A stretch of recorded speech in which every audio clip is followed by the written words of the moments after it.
we come now to that point in our order of worship where we come before the Lord in prayer. This is an opportunity that we have to lift up our joys, our concerns, our thanksgivings. Let me suggest this: it's not an interruption to God. We're not breaking in and stopping God from doing what God wants to do, because this is what God wants to do. This is what God wants us to come to Him, to come before His throne of grace, to lift up these things that are so vital and so important to us, because they're just as vital and just as important to Him.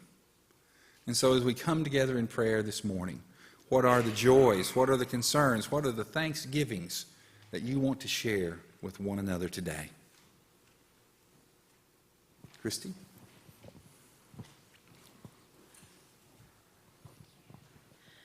I've got a friend. Her name is Kylie McCall. She lives in the Roanoke area. She's 26 weeks pregnant. They suffered a pregnancy loss about 3 years ago, so this is always has her very nervous throughout this whole pregnancy. They've now discovered that she has supraventricular tachycardia, and twice now she has been hospitalized. That's what Pat's That's what Pat is. has. She's twice now. Not anymore, she says. I'm healed. Well, Kylie will be healed also, but they can't do the ablation until after she delivers the baby. So luckily, Ellie Grace, who's the baby's name, she's doing very well, but Kylie's been hospitalized twice with this, and they did not discover it until she was pregnant. So she's had this her whole life and just didn't know it. But just keep her in prayer that she can continue safely through her pregnancy and deliver fine, and then have a successful ablation at the right time. Okay. What else? Alberta? Or we'll go Debbie, and then we'll get to Alberta. Okay. I have a prayer, concern, and a praise. My mom goes back to the doctor Wednesday about her heart. So if you can please keep her in your prayers, and hopefully, by the grace of God, the blood clot will have dissolved or at least shrank or something. She'll find out this week. And then also we have a praise. Thank you for all the prayers for Andrew. He passed his concussion protocol this week, and so he's back on the road to recovery. His scores went from, the lower the better, his scores went from a 98 to a 68, so he's doing much better. Thank you. Alberta?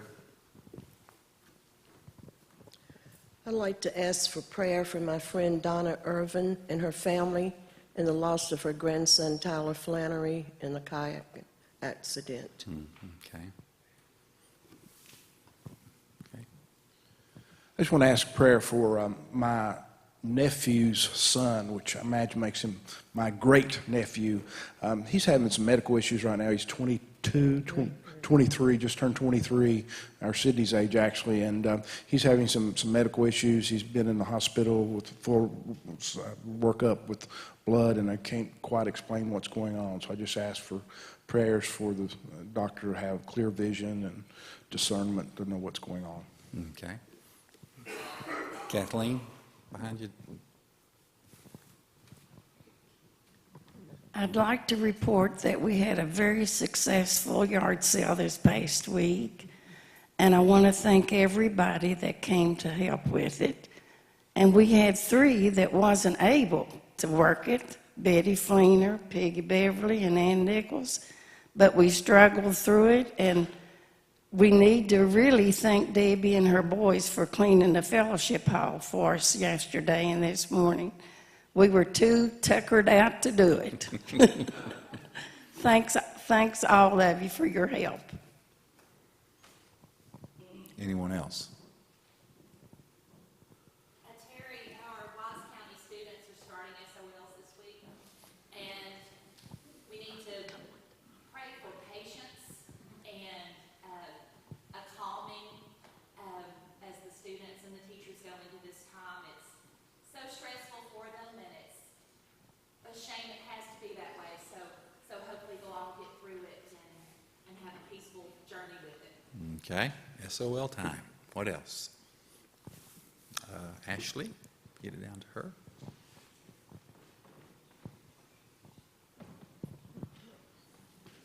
I just want to share my joy of that little one sitting up there that's mine. He makes me so proud every day of his life, and I can see God shining through him, and I can't wait to see how far he's going to go with his life with God on his side. Amen. So I just want to share my joy. And thanks, Wise Guys. You guys are awesome. What else? Joyce?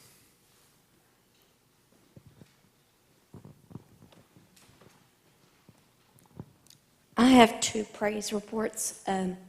First of all, I just thank God for being with me and Brianna on our trip to Florida and getting us there safely and me back safely. And she's doing good. She's not found a job yet, but she's got a lot of prospects. And then also, me, my grandson, and my other daughter were in an accident, a 4-car accident on Friday. And we were the lead car and had 3 cars hit us. And we all come through it fine. I just thank God for that. Are there others? Well, let's go before the Lord in prayer. Most gracious, most holy God, thank you so much that we can come here today, that we can lift up these joys, these concerns, these thanksgivings, that we can share them with one another and bring them before your throne of grace.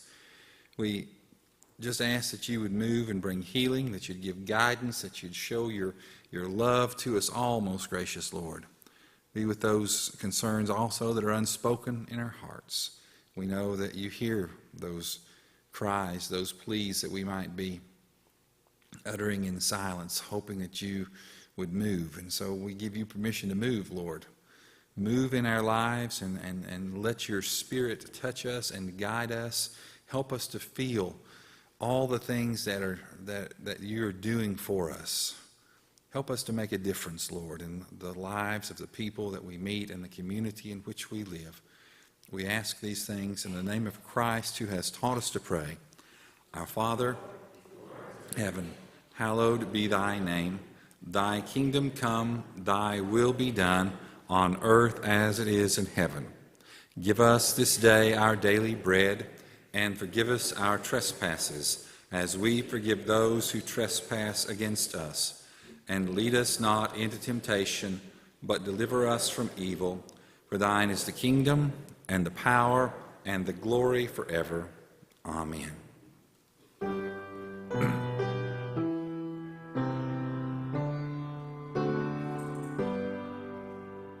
Glory be to the Father, and to the Son, and to the Holy Ghost, as it was in the beginning,